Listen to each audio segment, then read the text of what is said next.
Clasificación A. Apto para todo público.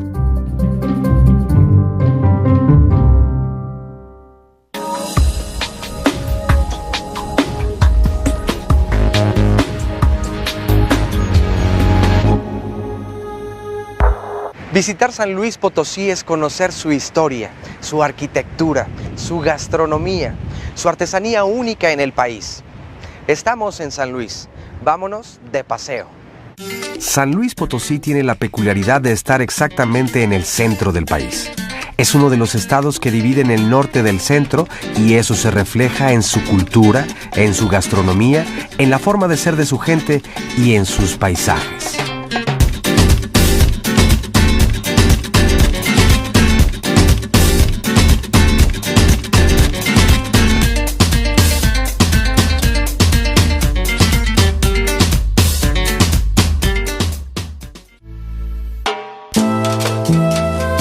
A menos de una hora de San Luis Potosí, nos encontramos con Santa María del Río, un pequeño y agradable pueblo fundado a finales del siglo XVI, incluso antes que la propia ciudad capital. Sin embargo, fue hasta mediados del siglo XX que adquirió el renombre por el que ahora se le conoce, la cuna del rebozo. Aquí en Santa María se encuentra el único lugar del país y del mundo en donde se enseña a elaborar esta prenda tan bella como laboriosa.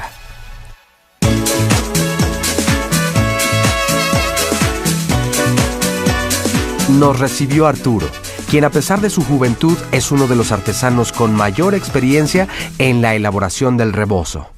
Aquí en Santa María del Río nos caracteriza la elaboración del rebozo de seda y de articela. ¿Cuánto tiempo aproximadamente se puede llevar la elaboración de un rebozo? Normalmente en un rebozo de tradición de articela algunos 6 días. Cuando es un rebozo de tradición y de seda algunos 8. Pero si es un rebozo de colección, pues meses. ¿Y de cuántos pasos se compone este proceso? El procedimiento del rebozo en sí son 200 pasos. 200 pasos. No sorprende que el rebozo sea una de las prendas más codiciadas por las mujeres y que después de más de 2 siglos siga siendo tan solicitada en todo el país. Pero no me iba a quedar con las ganas de ver, así fuera en pocos pasos, cómo se elabora el rebozo mexicano. Este es el primer paso de los 200 que te mencionaba al principio. Se le llama el devanado. Una vez devanado el hilo, se empieza con el urdido. Paso clave, pues es donde se le da la medida al lienzo. Estos pequeños nudos que se ven son parte del boleo, los cuales sirven para darle tonos diferentes al rebozo cuando se pasa por la tinta. En el telar de cintura es donde se define si se elabora un rebozo o una chalina. Y por último, está el anudado, donde expertas manos le dan un toque único a cada prenda. No cabe duda que el rebozo de Santa María del Río es una obra de arte. Tantas manos, tanto tiempo y toda esa dedicación lo hacen una prenda única y es un verdadero orgullo saber que solo en México se encuentra esta prenda tan versátil. Porque si creían que la única manera de usarlo es echárselo sobre la espalda, están muy equivocados. El rebozo se puede usar como capa, turbante, falda o blusa y tomar formas tan variadas como una trenza o una hermosa flor. Estas son apenas unas formas que en Santa María del Río nos enseñaron para usar un rebozo.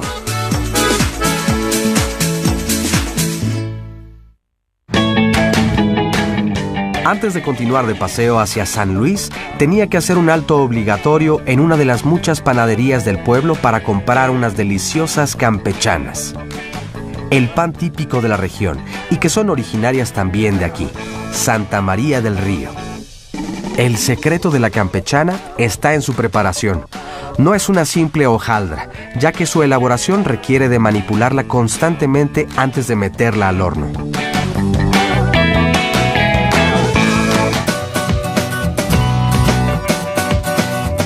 Fundada a inicios del siglo XVII bajo el nombre de Pueblo de San Luis de Mezquitique, San Luis Potosí guarda íntegros los rasgos que le dieron vida. Su centro histórico, con varias plazas y jardines, rodeado de barrios que existían ya desde antes del establecimiento de la ciudad. El centro de San Luis Potosí está hecho para caminarse, y por ello muchas de sus calles están cerradas al tráfico. lo que da la oportunidad de apreciar la belleza de su arquitectura. Y es aquí en el centro donde se encuentra uno de los restaurantes más típicos de la ciudad, La Virreina, donde me di cita con Irma para que me platicara al sabor de algunos platillos típicos de la región un poco sobre la historia de San Luis Potosí. Oye, pues me adelanté un poco y yo la verdad es que pedí aquí recomendaciones de platillos típicos. Pero bueno, tú me vas a explicar mejor un poco la historia seguramente y otros sabores que se pueden disfrutar aquí en San Luis. Entonces, a ver, cuéntame un poco, ¿te sabes algo de la historia de las enchiladas potosinas? Sí, bueno, mira, las enchiladas potosinas son de uno de nuestros municipios. Están hechas con chile rojo, están rellenas de requesón y se comen con frijolitos. Obviamente que es un platillo mestizo. Aquí en La Virreina es también de los pocos lugares en que se sirve el fiambre potosino. Y el especial de la casa lleva por nombre La Virreina. Este platillo, creado en honor de la virreina Francisca de la Gándara, contiene varios de los elementos típicos de la cocina potosina. Qué bárbaro, qué delicia. Hemos comido muy bien. Sí. Oye, el centro histórico es algo que me llama mucho la atención, porque no tiene una arquitectura uniforme, más bien es ecléctica. Sí, así es. Pero qué gran historia también. Sí, nosotros tenemos casas de la época de la colonia. La casa donde vivía la virreina es de 1736. Lo que es la calle de Zaragoza está la casa que era de calleja y los balcones son excepcionales, hay que ir a verlos. Son los balcones potosinos en forma de la mitad de una flor. Sí, es el balcón clásico de San Luis Potosí. Está pues la iglesias, la ermita de la Veracruz ya no existe, sin embargo ahí hay una iglesia de la Compañía de Jesús, el convento jesuita que es la actual universidad. Ya te darás cuenta cuando vayas a dar la vuelta de las casonas que se utilizaban. Las familias eran muy grandes y entonces hacían unas casas muy grandes para que cupiera pues todos los niños. Esta parte de la ciudad guardaba lo que se llaman las quintas o las casas de placer, que era como venirte el fin de semana a tomar el aire puro, a olvidarte de los tumultos y el ruido de la ciudad, a respirar aire fresco. Y la verdad, como este momento, un momento de placer. Sí, yo he disfrutado muchísimo de tu charla, de la cocina y de verdad todo lo que nos ofrece San Luis Potosí. Muchísimas gracias, Irma. No tienes nada que agradecer. Bienvenidos y que disfruten su estancia. La charla con Irma y los deliciosos platillos que nos sirvieron en La Virreina me animaron a dar un paseo por las calles del centro histórico de San Luis. Y así fue como llegué a un lugar mágico por lo que guarda dentro de sus paredes. Un hotel que también es un museo y además es un palacio. Los invito a dar un recorrido por el Hotel Museo Palacio de San Agustín. Vamos. El Hotel Museo Palacio de San Agustín es un espacio abierto al público para poder recorrer sus distintas salas y disfrutar de las piezas artísticas que alberga en su interior. Todo en el lugar nos remite a una época en la que la majestuosidad estaba en los detalles. Aquí podemos encontrar piezas mexicanas, pero también otras traídas de Alemania, Italia y Francia, algunas con más de 600 años de antigüedad. Uno de los elementos más bellos del lugar es su escalera helicoidal, que para la Orden de los Agustinos significaba la escalera al cielo. Las paredes llenas de color, los altos techos, los vitrales, las piezas que adornan sus vitrinas, todo le confiere al lugar un ambiente de elegancia y tranquilidad que difícilmente podemos encontrar en otra parte.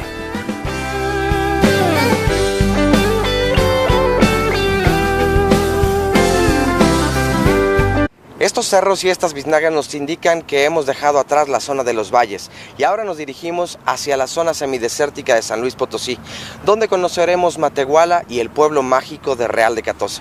Vamos a ver qué nos encontramos. Camino a Matehuala se encuentra la desviación a Laguna Seca, una hacienda mezcalera que data de inicios del siglo XX. Aquí se ha fabricado mezcal por más de 100 años y hoy en día se siguen utilizando los mismos procesos de entonces. Juan Manuel es ingeniero químico y el encargado de supervisar el proceso de elaboración del mezcal. Con él iniciamos un recorrido por esta espectacular hacienda. Ustedes se preguntarán, ¿por qué es diferente el mezcal de San Luis Potosí? Bueno, por el agave, desde luego. Y dos, la forma de elaborarlo. Ingeniero, ¿cuál es el primer paso para la elaboración del mezcal? Bien, el primer paso para la elaboración del mezcal es la cocción. En la cocción ahí tenemos los hornos que son de leña. En este proceso nosotros tenemos un proceso tradicional. Los hornos de leña le van dando un sabor distintivo, un sabor muy especial, muy aromático y un sabor único al tipo de mezcal que nosotros hacemos. El prensado se sigue haciendo con molino de piedra. Esta inmensa roca pasa una y otra vez por encima de las pencas ya horneadas hasta extraerles toda la miel, la cual por gravedad baja lentamente hasta la destilería. La destilación es la parte más complicada de todo el proceso, ya que es donde se le agrega el etanol a la bebida y deben separarse los alcoholes buenos de los malos. De no hacerse correctamente, la bebida no solo tendrá un mal sabor, hasta puede llegar a ser dañina para la salud.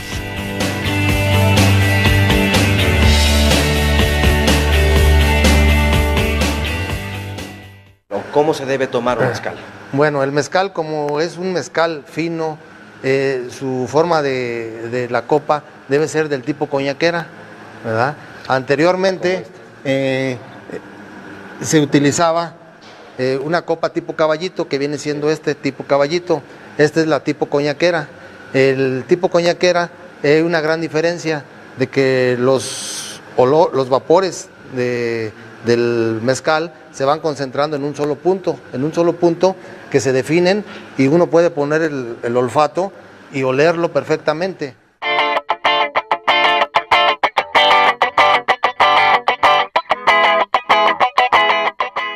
Y prácticamente ocupamos además todos los sentidos, es decir, ya vimos cómo el cuerpo se queda en la copa, ya utilizamos el sentido del olfato, desde luego todo el tiempo estamos tocando la copa, sí. Lo probamos, pero también falta un sentido muy importante que es el del oído, ¿no? Y ahí como pues diciendo salud, ¿verdad? Claro que sí. Muy bien. Vamos a degustarlo y a probarlo y a sentir los ricos sabores y los olores. Muy bien. Una bebida extraordinaria y se elabora de manera artesanal aquí, en medio del desierto potosino. Como en todo el norte, en esta parte de San Luis Potosí, la bota vaquera es el calzado normal para el hombre. Pero estas botas son por demás originales. Estas puntas llegan a medir hasta 30 centímetros. También se ha puesto de moda que las botas estén forradas de lentejuelas de colores o bordados multicolores. El perfecto toque norteño. La 59 es la carretera que lleva a Laredo. Como en todas las carreteras, existen innumerables restaurantes a la orilla del camino. Nuestra parada próxima fue El Chivero. Bueno, pues ya estamos en Matehuala. En esta región ya rebasamos la parte norte, o ya estamos más bien en la parte norte del Trópico de Cáncer. A tiro de piedra de Saltillo, de Monterrey, en fin, muchas personas vienen a consumir aquí específicamente el cabrito. ¿Por qué es tan especial, don Francisco? Desde hace mucho tiempo, desde que yo recuerdo, pues había producción de cabrito, teníamos cabrito, es un platillo muy regional y muy rico aparte. Ahora, ¿cuál es la receta tradicional del cabrito? La más tradicional es el cabrito al pastor. Es un cabrito que va asado a las brasas, tiene una cocción aproximadamente 2 horas y media, 3 horas. Esta es una parte del cabrito al pastor. Esta es la parte más rica del cabrito. Como ves, o sea, está muy, muy bien cocido. Muy rico además. Aquí en El Chivero no solo se prepara el clásico cabrito al pastor, que es la receta original de este manjar del desierto. Se prepara también en salsa roja, a las finas hierbas, las tripas del cabrito y la fritada, que es la carne en un delicioso caldo.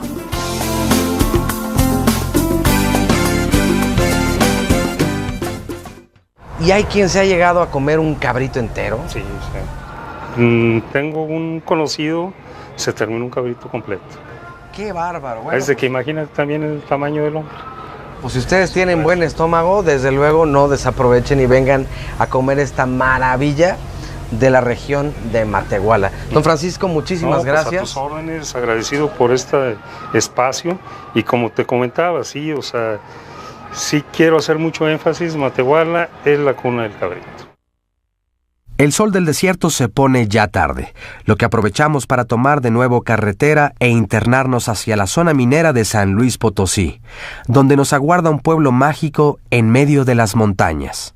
A tan solo 3 horas de la ciudad de San Luis Potosí se encuentra Real de 14, cuyo nombre originalmente era Real de Minas de Nuestra Limpia Señora de la Concepción de Guadalupe de los Álamos de 14, mejor conocido por sus pobladores como 14. En medio de las montañas del desierto, una de las maneras más prácticas y seguras para andar de paseo son unos vehículos que datan de la época de la Segunda Guerra Mundial, los Willys. Sergio se ofreció a llevarme en un breve tour por una de las ex haciendas mineras de 14. El recorrido por el sinuoso camino de la montaña solo es posible a caballo o en estos Willys, ya que las curvas y pendientes son inaccesibles para otro tipo de vehículo. Entre las montañas se levanta el Chacuaco o chimenea, de lo que alguna vez fue una próspera hacienda minera. Hoy solo quedan muros sin techo y ventanas que dan hacia ruinas, vestigios de lo que alguna vez fue una próspera región.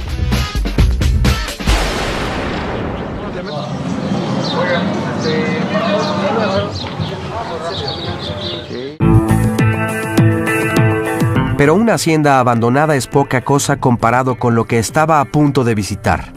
A media hora de 14, en acceso solo a caballo, se encuentra el llamado Pueblo Fantasma, un lugar abandonado en medio de las montañas.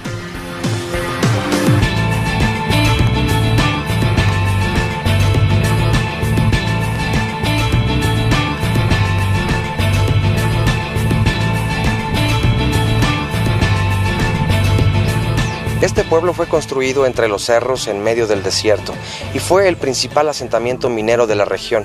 Incluso fue abandonado antes de la construcción de Real de 14. Hoy en día es un pueblo fantasma. Escuchemos la voz del desierto.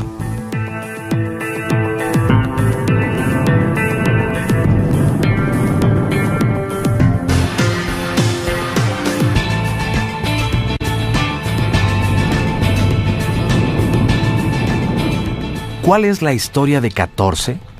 ¿Por qué se respira una magia tan especial en este pequeño pueblo minero? Para saber un poco más me di cita con una catorceña de Abolengo, en el Mesón de la Abundancia, un precioso hotel en el mero centro del pueblo. Cuéntame, Petra, ¿cuál es el origen del nombre de Real de 14? Porque yo he escuchado varias versiones, pero son mitos, son leyendas. ¿De qué se trata? Bueno, te diré que el nombre de 14, Oscar, pues es igual que el 14, que el mito que encierra el pueblo real de 14, pero el nombre en original es muy largo. Es un nombre que es Real de Minas de Nuestra Señora de la Limpia Concepción de Guadalupe de los Álamos de 14. Espero no te hayas cansado. Pero entonces, bueno, toda la gente quiere la explicación, el por qué, y todo tiene su explicación. Real de Minas, tú sabes, todos los lugares mineros en nuestro país pues, eran reales de minas. Sí. De Nuestra Señora de la Limpia Concepción, porque a diferencia de lo que muchos creen, San Francisco de Asís no es el patrono. La patrona es la Purísima Concepción de 14, o sea, es la Purísima.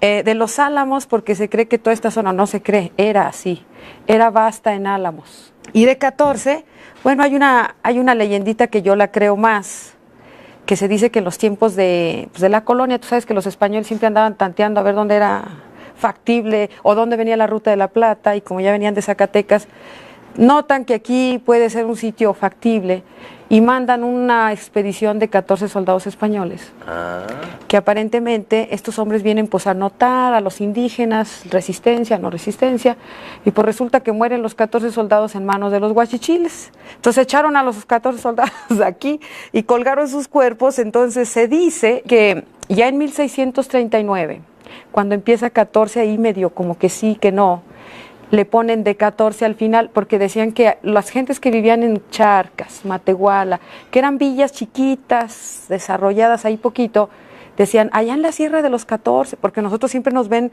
obviamente, más altos por la ubicación que tenemos. ¿Sí? Desde ahorita todavía dicen, allá en 14, como allá en las alturas, ¿no? Sí, sí. Entonces, esa realidad, entonces se dice que por eso se le pone en 1772, cuando ya se funda formalmente y es una ciudad, pues ya con plano de calles, trazo de todo, le agregan 14.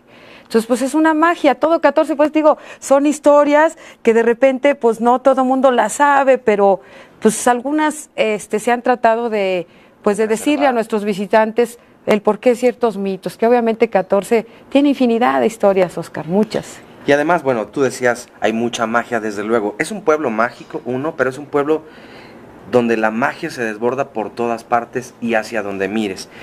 Otra cosa que nos llama mucho la atención a todas las personas son sus apariciones, el pueblo fantasma del que está rodeado bueno, incluso se dice que también Real de 14 es un pueblo fantasma. Así es. ¿Existen historias de apariciones? Pues hay muchas leyendas, Oscar, ¿qué te puedo decir?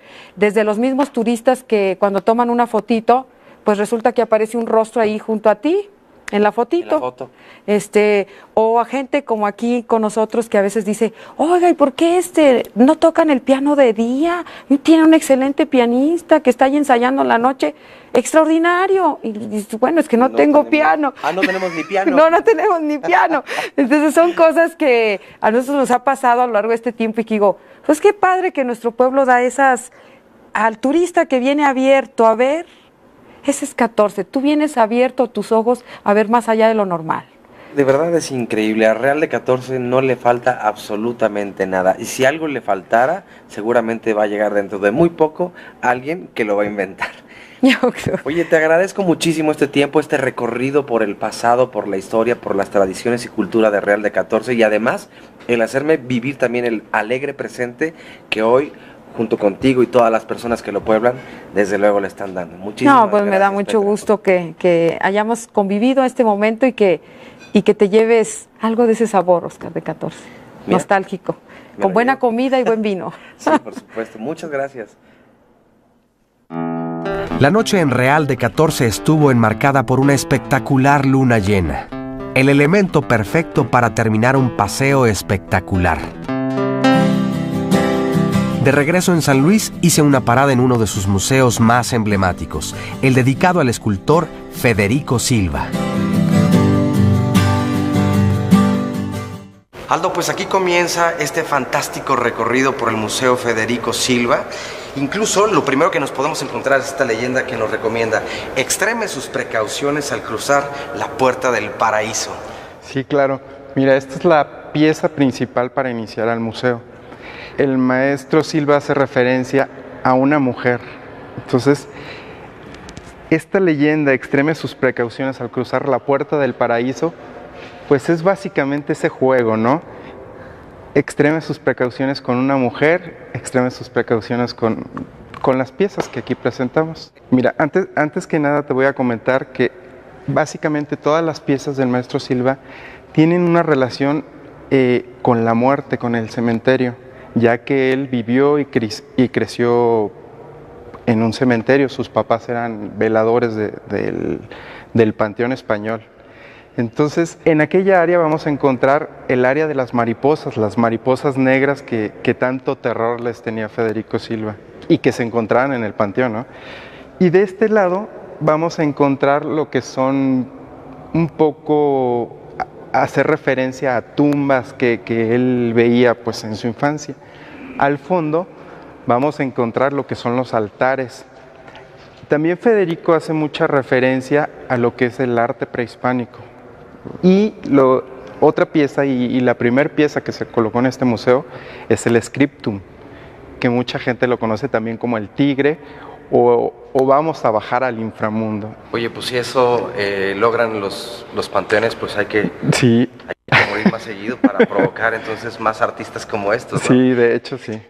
La obra de Federico Silva es única en el mundo.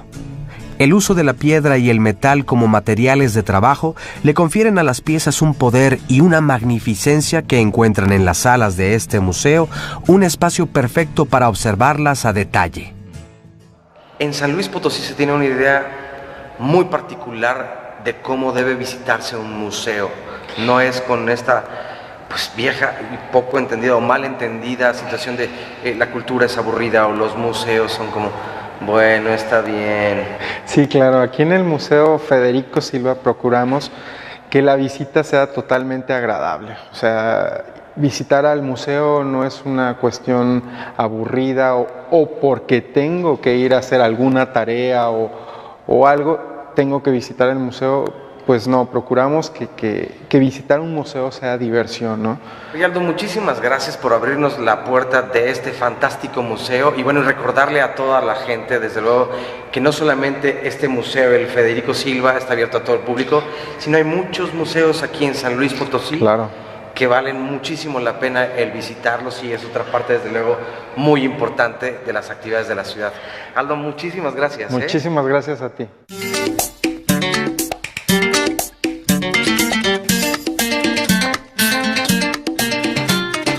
Hablar de San Luis Potosí no solamente es hablar de su historia, de sus tradiciones, de su cultura o de sus paisajes naturales, sino también es hablar acerca de su gente, que sabe recibirte muy bien.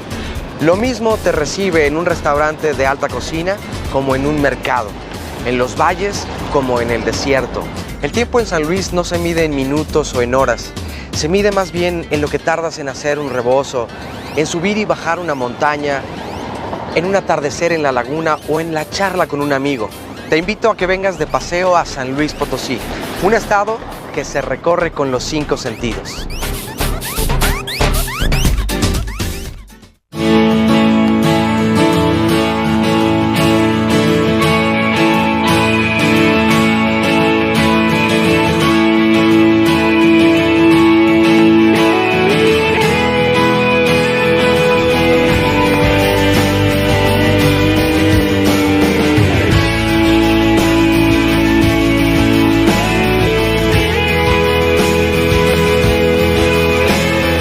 Clasificación A. Apto para todo público.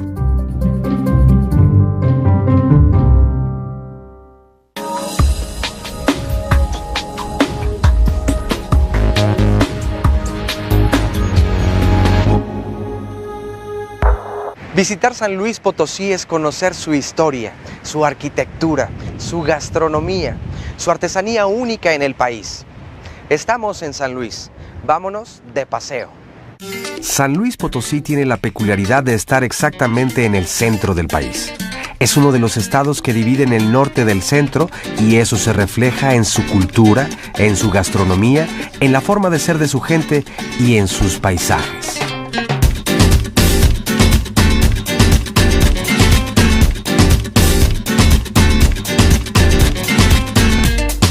María del Río nos caracteriza la elaboración del rebozo de seda y de articela.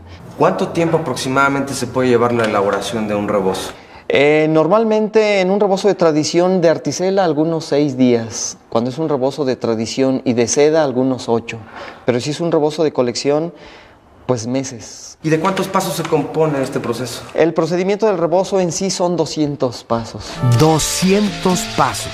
No sorprende que el rebozo sea una de las prendas más codiciadas por las mujeres y que después de más de 2 siglos siga siendo tan solicitada en todo el país. Pero no me iba a quedar con las ganas de ver, así fuera en pocos pasos, cómo se elabora el rebozo mexicano. Este es el primer paso de los 200 que te mencionaba al principio. Se le llama el devanado. Una vez devanado el hilo, se empieza con el urdido. Paso clave, pues, como una trenza o una hermosa flor. Estas son apenas unas formas que en Santa María del Río nos enseñaron para usar un rebozo.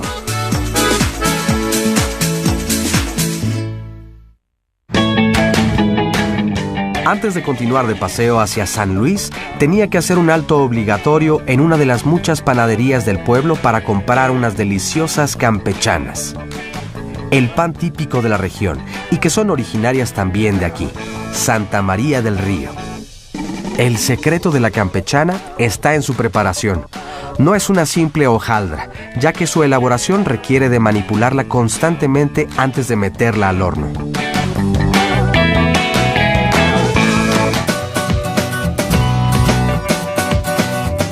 Fundada a inicios del siglo XVII bajo el...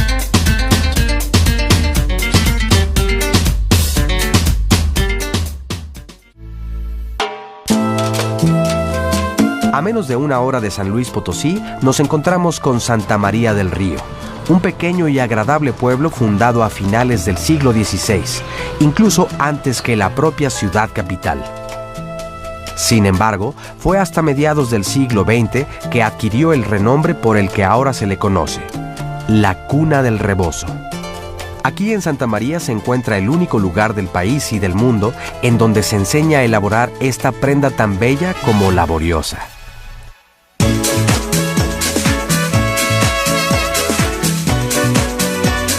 Nos recibió Arturo, quien a pesar de su juventud es uno de los artesanos con mayor experiencia en la elaboración del rebozo.